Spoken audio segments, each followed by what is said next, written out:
Ramai beredar rekaman di media sosial yang memperlihatkan pengangkut personel lapis baja Ukraina menembaki posisi pasukan Rusia. Rekamannya diunggah di Telegram pada Rabu 15 Maret 2023. Namun lokasi pasti penyerangan tidak dirincikan. Tembakan demi tembakan terus dilepaskan.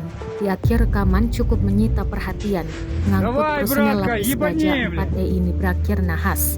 Selepas menembaki pasukan Rusia, kendaraan militer ini berbalik ditembaki rudal anti-tank atau ATGM. Rudal tersebut diluncurkan pasukan Kremlin. Dalam keterangan unggahan disebutkan pengangkut personel lapis baja itu terbakar. Beruntung prajurit Kiev di dalamnya selamat. Ukraina bersuka cita atas kekebalan pengangkut personel lapis baja 4E mereka. Jelas narasi unggahan. Penampakan api pada kendaraan militer itu direkam langsung pasukan Ukraina menggunakan kamera ponselnya.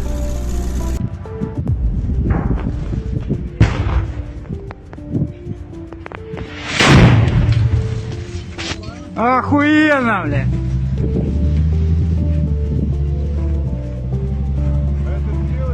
Да, Бетер целый, бля.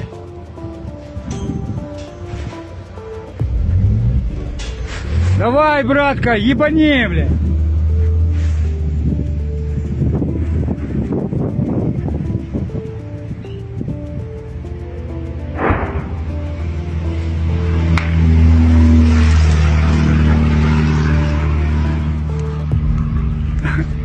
Братик заснял.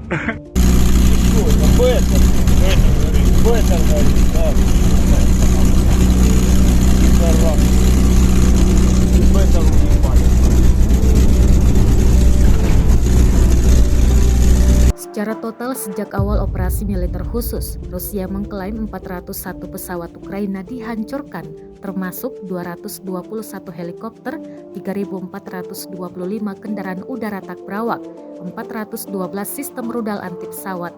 Sedangkan Ukraina mengklaim pada Rabu 15 Maret 2023 kemarin sebanyak 980 pasukan Rusia dieliminir, sehingga total kini 161.520 musuh telah tewas.